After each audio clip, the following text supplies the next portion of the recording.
కలియుగ ప్రారంభంలో మార్కండేయ మహామునికి దర్శనమిచ్చిన శ్రీ మహావిష్ణువు ఆ మహర్షి తపస్సు ఫలితం వల్ల సాలగ్రామ రూపంలో అనంత పద్మనాభుడిగా భూలోకంలో అలసట తీర్చుకోవాలనుకున్నాడు. అలసట తీర్చుకునేందుకు సుఖనిద్ర కోసం ఆహ్లాదకరమైన ఎత్తైన పద్మనాభ కొండ శిఖరాన్ని ఎంచుకున్నాడు. దాన్నే సంజీవిని కొండ అని పిలుస్తారు.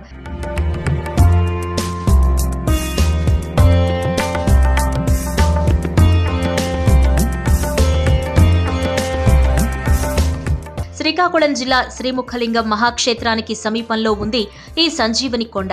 పూర్వకాలంలో పంటలన్నీ వర్షాధారమే.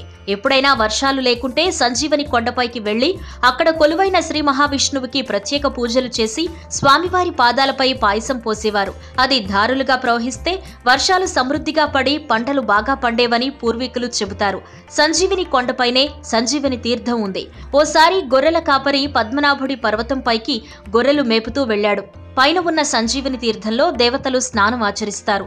ఆ చెరువులో గొర్రెల కాపరి కాలకృత్యాలు తీర్చుకున్నాడు. దీంతో ఆగ్రహించిన దేవతలు గొర్రెల కాపరిని అక్కడ ఓ శిలగా మార్చేశారు. ఇది ఓ కథ కాదు, వాస్తవం. ఎందుకంటే ఆ రాయి ఇప్పటికీ కనిపిస్తుంది.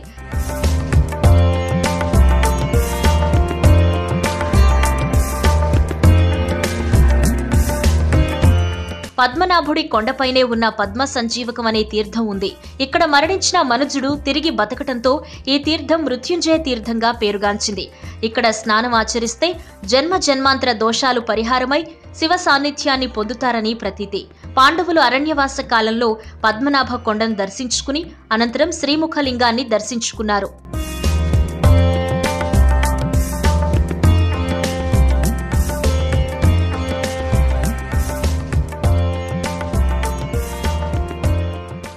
ఈ వీడియో మీకు నచ్చినట్టయితే లైక్ చేయండి, షేర్ చేయండి. మరిన్ని ఇంట్రెస్టింగ్ వీడియోస్ చూడడానికి మా ఛానల్ కు తప్పక సబ్స్క్రైబ్ అవ్వండి.